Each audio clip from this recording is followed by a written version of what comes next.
Hey guys, today I'm on the Fibro and Migraine collision course. Yes, they have both collided. They decided to show up today. Matter of fact, they decided to show up last night. I've had the migraine since I've had my shots on the 28th. And last night, I guess as a result of all the medicine I've taken to numb the pain from the biopsy I just had, I guess my body and my in repairing that damage when they went in and do the biopsy in my breast, my nerves probably said, oh hell no, we ain't going for all this. We got to repair itself now. We're going to inflame. So then Fibro came along and said, hey, you're going to itch all night while we're repairing that nerve. You're going to itch all night and be quite uncomfortable and inflamed while we're healing your body. So for me, I do know that the body has a natural healing mechanism, and that's what I challenge myself to do. And I have to predicate my days based off the weather. So I knew that it was scheduled to rain the last three, today, yesterday, and tomorrow. So I did not want to go out there because I was tired, not because of the migraine. So sometimes you have to fight yourself and motivate yourself within, because you know what days you can and cannot do certain things. And we struggle with that because we know the offset of it is, dang, the migraine might not be that bad, but I don't even want it to get that bad, and I just want to relax in the times and the moments that is not bad. So I don't want to go out there in the rain. But I had to go out for my family. I had to go out for myself. I feel better knowing that I pushed through. I feel better knowing that at that time the migraine was on a number about 4. My body was winding down from my fibro flare up. So I had a lot of time to come in and do what I needed to do. And I'm going to lay it down. It's just that we have to take more precaution. We have to pick and select what we're going to do, how we're going to do it. Yeah, so I just wanted to come to you and give you an update. Again, I'll have my results on Monday.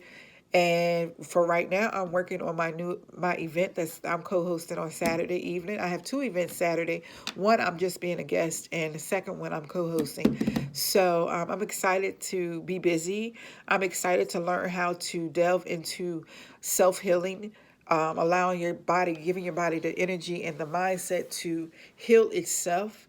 Along with making sure I take the proper tests, get the proper rest, drink the proper water intake, and so forth, and diet and exercise as much as possible. I just wanted to come and let you know that got to challenge yourself sometime.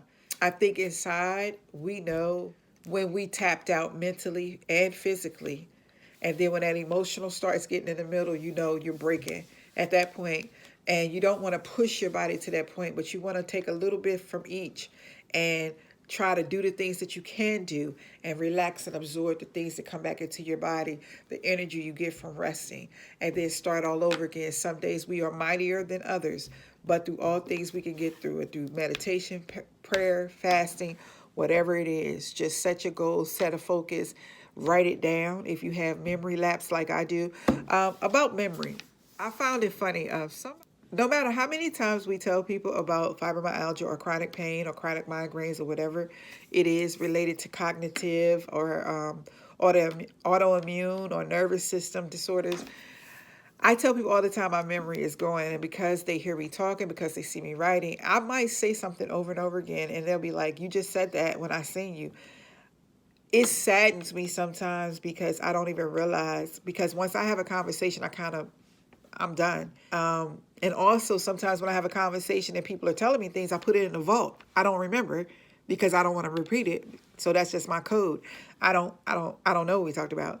Unless that person comes with that special key to unlock that vault, I don't remember what we talk about. Like, it's for right here, right now.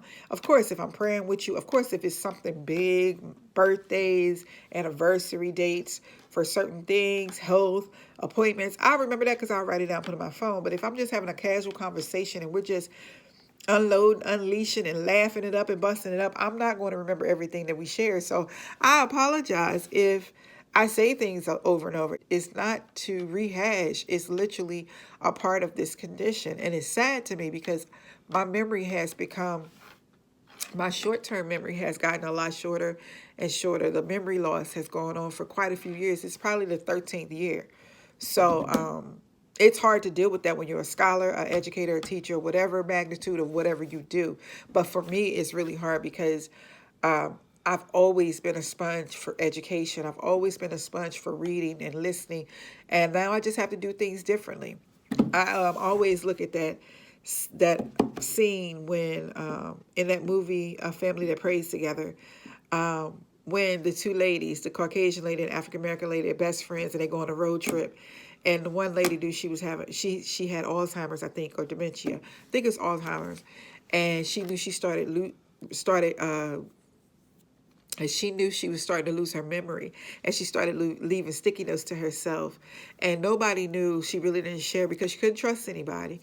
But I always looked at that before my short-term memory started to go a lot faster, and I was like, wow, I would be so lucky to have a best friend or family member that would just ride with me like that. Like, I'm okay with anything. I know who I am, and I will make the best of everything, the funnies, everything. Like, if I lose my memory on some things, I don't give a damn, because guess what? Half of it, I don't even want to remember, if to be honest. So I would just want somebody to help me along that journey, just like in that movie, A Family That Prays Together, because it was the most beautiful thing. Now, I don't know what she died from, and I'm assuming, I think she had that disease, and I don't think you could die from certain diseases, but other things that come with it may take you away. The sticky notes stuck out for me. And that's just what I have to do sometimes. And if I don't do it and I repeat myself, be like, girl, you told me that already. All right, thank you. I ain't want to waste my breath anyway. Even when people tell me I've already said it, they were like, remember when I told you such and such? It was the day such and such. I don't remember. I don't smoke marijuana. If I did, I probably remember everything. But I don't smoke marijuana. I don't remember. Like, it's really like that. It's always hitting home because my closest immediate family is here with me all the time, or around me all the time, I should say, and I forget. So forgive me. Charge it to literally my head and not my heart. Charge it to the migraines and fibro. I don't know. But guess what? You call me, I ain't got to remember where I need to be. You holler, I'm there. So that's what you need to know. No. All right, I got to go. It's been long enough. Until next time, God's love and God's peace to you. It's Avis Cherie.